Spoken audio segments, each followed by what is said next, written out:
ఇప్పుడు ప్రస్తుతం మీకు ముఖ్యమంత్రి రేవంత్ రెడ్డి గారికి మంచిగా ఉందా సార్? సంబంధం ఎట్లా ఉంది?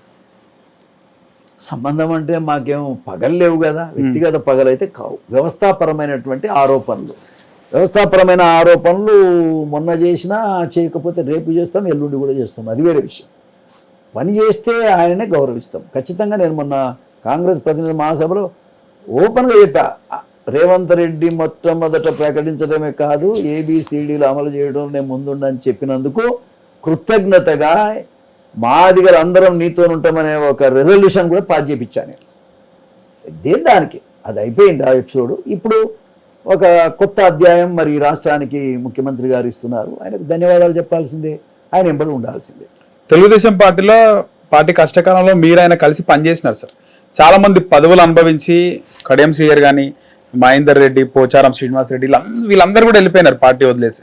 కానీ మీరైనా పనిచేసినారు, మీకు మంచి బాండింగ్ ఉండొచ్చు. చాలాసార్లు నేను కూడా ప్రత్యక్షంగా విన్నా, అన్నాని సంబోధిస్తూ మీ గురించి మాట్లాడుతున్నారు. ఎవరు? రేవంత్ రెడ్డి గారు. అవును, ఏ సభలో అయినా కూడా ఇప్పుడు కూడా కనబడితే అన్నానే అంట పాప. అదే అందులో ప్రాబ్లం ఏం లేదు. టికెట్ మిగతా బాగా అందరు ఇప్పుడు మంచిగా అయిపోయి ఆయన విమర్శించిన వాళ్ళే మంచిగా పక్క నుండి పని చేయించుకుంటున్నారు కదా. అదే తమ్ముడు, ఓసారి నవ్వు వస్తుంది, ఓసారి బాధేస్తుంది. నేను ఎవరో తెలియని కాలంలో ఎన్టీ రామారావు గారు ప్రోత్సహించి పెద్ద చేశారు. అవును సార్. నేను ఎవరో తెలిసి 30 ఏళ్ళ సీనియారిటీ ఉండి నీతికి నిజాయితీకి మారు పేరుగా బతికిన మోతుకుపల్లి నరసింహ గారికి టికెట్ రాలేదు ఈ కాలంలో అంటే ఇక నాయకత్వాలు ఎట్టున్నాయో నువ్వు చెప్పాలి, నేనేం అనలేదు దానికి. అట్లా అనమాట. అందుకని ఇక టైం అంతే, ఇక ఏం చేస్తాం, పేదవాళ్ళం.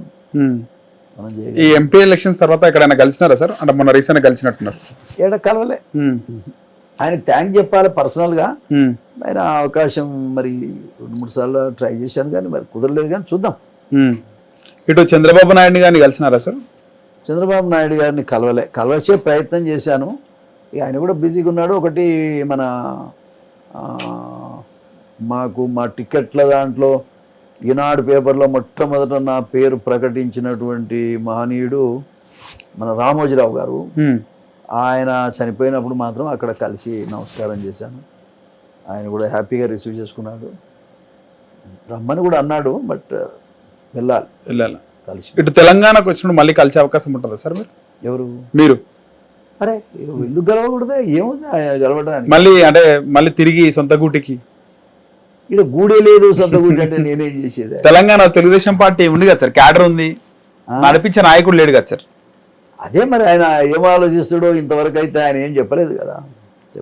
2014లో బీసీ ముఖ్యమంత్రి అన్నాడు చంద్రబాబు నాయుడు గారు తెలంగాణలో. ఇప్పుడు మళ్ళీ ఎస్సీ అజెండాని ఎత్తుకునే అవకాశం ఉంటుందా సార్? పార్టీ బతికించుకోవడానికి ఆయన కృషి చేస్తే ఆయన షేర్ ఆయనకు ఉంటుంది. ఇక్కడ ఆయన షేర్ ఆయనకు ఉంటుంది. కాంగ్రెస్ అండ్ టీఆర్ఎస్, తెలుగుదేశం ఖచ్చితంగా టీడీపీ షేర్ ఉంటుంది. జనంలో పడ్డ మంచి పేరుంది కదా టీడీపీ సార్. అదే సీనియర్ రాజకీయ నాయకుడిగా మీరు సినిమాల్లో కూడా చేసినారు ముఖ్యమంత్రి పాత్రనే. ఉండేనా సార్ ఏదైనా ఒక్కసారన్నా రాష్ట్రానికి ముఖ్యమంత్రి కావాలనేది ఏమైనా ఉండేనా సార్ మీకు? ఆ కోరిక ఏం లేదు. ముఖ్యమంత్రి అంటే మన కెపాసిటీ ఏందో మనకు తెలుసు కాబట్టి నెవర్ అటువంటి విషయాల్లో నేను. కాకపోతే పనిచేసే అవకాశం కావాలంటే ఇప్పుడు రేవంత్ రెడ్డి గారు నన్ను ఉపయోగించుకుంటే పనిచేసే అవకాశం నాకు ఇస్తే నేను బ్రహ్మాండంగా పనిచేసేవాడిని. అరే నాకు నా చేతులు కట్టేసిరనే బాధ తప్ప నాకు వేరే ఆలోచన లేవు. ఏదో ముఖ్యమంత్రి కావాలి, ఉన్న నాయకుడిని ఏదో చేయాలి కూడా లేదు నాకు. అట్లా అప్పుడు కూడా లేదు, ఇప్పుడు కూడా లేదు, ఎప్పుడు కూడా ఉండదు కూడా, నాకు అవసరం లేదు. రైట్. అట్లా కాకపోతే మంచి సలహాలు ఇవ్వాలి, పార్టీని సరైన పద్ధతిలో నడిపించాలి. మాలాంటి వాళ్ళు ఉంటే పార్టీ ఇమేజ్ పెరుగుతుంది. ఆయన ఒక్కడే చేసుకోలేడు కదండి, ఆయనకైనా చెప్పుకుంటే ఏం లాభం. నలుగురు మంచి క్రెడిబిలిటీ ఉన్న నాయకులను, ఎస్సీలను, బీసీలను పక్కన పెట్టుకొని నడిపించుకోవాలి ఆయన ప్రభుత్వాన్ని. అది చేసుకోవాలనేది నేను కోరుకుంటా ఎప్పుడైనా, ఎప్పటికైనా ఇంకా ఆయన ఇష్టం. మిగతా విషయం హేమీలు పెట్టుకున్నారు కదా సార్ మీరు చెప్పిన విధంగా. ఇప్పుడు ఎన్టీఆర్ గారు చాలా మంది రాజకీయ నాయకులు కొంతమందిని పక్కన పెట్టుకొని నడిపినారు. అప్పుడు పరిస్థితులు వేరు. అప్పుడు కూడా జస్టిస్ పున్నయ్య లాంటి వాళ్ళ యొక్క మాలనే కదా పున్నయ్య. మరి ఆ కాలంలో అదే మహేంద్రనాథ్ మాదిగ, సదాలక్ష్మి గారు మాట చెప్తున్నాను. కొంతమంది పెద్ద తలకాయల్ని ముంగడ పెట్టుకొని ఆయన పనిచేసినటువంటి సందర్భాలు ఉన్నాయి. మాలాంటి యువకులమైన మమ్మల్ని గౌరవించి మా సలహాలు కూడా తీసుకుంటేనే ఈ గురుకుల పాఠశాల నేను పెట్టించినాయే, ఎస్సీ గురుకుల పాఠశాల ఉన్నాయి కదా, దాన్ని నేను పెట్టించినాయి. నేను ఫస్ట్ నా మండలంలో పెట్టుకున్న ఎస్సీ గురుకుల పాఠశాల రాజపేట అని. నేను పుట్టిన మండలంలో ఎన్టీ రామారావు గారు అవకాశం ఇచ్చారు. అదే దాన్ని ఆసరా చేసుకొని ఇవి వచ్చినాయి. ఏది బీసీ గురుకుల పాఠశాలలు, ఎస్టీ గురుకుల పాఠశాలలు ఇవన్నీ వచ్చినాయి. అప్పటికి కొన్ని ఉన్నప్పటికీ ఎన్టీఆర్ తరహాలో పెట్టినటువంటి ఎస్సీ ఎస్టీ బీసీ మైనార్టీ వర్గాల గురుకుల పాఠశాలలు డిఫరెంట్ స్టైల్లో పెట్టించినాం అప్పుడు. అవి ఇప్పుడు వందలైనవి. చంద్రబాబు నాయుడు గారు తెలంగాణలో ఇప్పుడు మళ్ళీ ఎస్సీ అజెండాని ఎత్తుకునే అవకాశం ఉంటుందా సార్? పార్టీ బతికితే బతికించుకోవడానికి ఆయన కృషి చేస్తే ఆయన షేర్ ఆయనకు ఉంటుంది. ఇక్కడ ఆయన షేర్ ఆయనకు ఉంటుంది. కాంగ్రెస్ అండ్ టీఆర్ఎస్, తెలుగుదేశం ఖచ్చితంగా టీడీపీ షేర్ ఉంటుంది. జనంలో పడ్డ మంచి పేరుంది కదా టీడీపీ. సార్ అదే సీనియర్ రాజకీయ నాయకుడిగా మీరు సినిమాల్లో కూడా చేసినారు ముఖ్యమంత్రి పాత్రనే. ఉండేనా సార్ ఏదైనా ఒక్కసారన్నా రాష్ట్రానికి ముఖ్యమంత్రి కావాలనేది ఏమైనా ఉండేనా సార్ మీకు? ఆ కోరిక ఏమి లేదు. ముఖ్యమంత్రి అంటే మన కెపాసిటీ ఏందో మనకు తెలుసు కాబట్టి నెవర్ అటువంటి విషయాల్లో నేను. కాకపోతే పనిచేసే అవకాశం కావాలంటే ఇప్పుడు రేవంత్ రెడ్డి గారు నన్ను ఉపయోగించుకుంటే పనిచేసే అవకాశం నాకు ఇస్తే నేను బ్రహ్మాండంగా పనిచేసేవాడిని. అరే నాకు నా చేతులు కట్టేసిరనే బాధ తప్ప నాకు వేరే ఆలోచన లేవు. ఏదో ముఖ్యమంత్రి కావాలి, ఉన్న నాయకుడిని ఏదో చేయాలి కూడా లేదు నాకు. అట్లా అప్పుడు కూడా లేదు, ఇప్పుడు కూడా లేదు, ఎప్పుడు కూడా ఉండదు కూడా. నాకు అవసరం లేదు. రైట్. అట్లా కాకపోతే మంచి సలహాలు ఇవ్వాలి, పార్టీని సరైన పద్ధతిలో నడిపించాలి.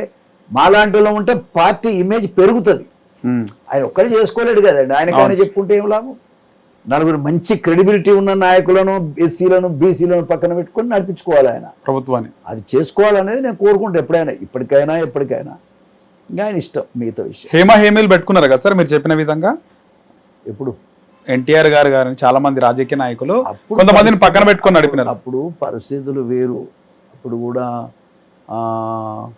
జస్టిస్ పున్నయ్య లాంటి వాళ్ళ యొక్క మాలనే కదా పున్నయ్య. మరి ఆ కాలంలో అదే మహేంద్రనాథ్ మాదిగ, సదాలక్ష్మి గారు మాట చెప్తున్నాను. కొంతమంది పెద్ద తలకాయల్ని ముంగడ పెట్టుకొని ఆయన పనిచేసినటువంటి సందర్భాలు ఉన్నాయి. మాలాంటి యువకులమైన మమ్మల్ని గౌరవించి మా సలహాలు కూడా తీసుకుంటేనే ఈ గురుకుల పాఠశాల నేను పెట్టించినాయే, ఎస్సీ గురుకుల పాఠశాల ఉన్నాయి కదా, దాన్ని నేను పెట్టించినాయి. నేను ఫస్ట్ నా మండలంలో పెట్టుకున్న ఎస్సీ గురుకుల పాఠశాల రాజపేట అని. నేను పుట్టిన మండలంలో ఎన్టీ రామారావు గారు అవకాశం ఇచ్చారు. అదే దాన్ని ఆసరా చేసుకొని ఇవి వచ్చినాయి. ఏది బీసీ గురుకుల పాఠశాలలు, ఎస్టీ గురుకుల పాఠశాలలు ఇవన్నీ వచ్చినాయి. అప్పటికి కొన్ని ఉన్నప్పటికీ ఎన్టీఆర్ తరహాలో పెట్టినటువంటి ఎస్సీ ఎస్టీ బీసీ మైనార్టీ వర్గాల గురుకుల పాఠశాలలు డిఫరెంట్ స్టైల్లో పెట్టించినాం అప్పుడు. అవి ఇప్పుడు వందలైనవి.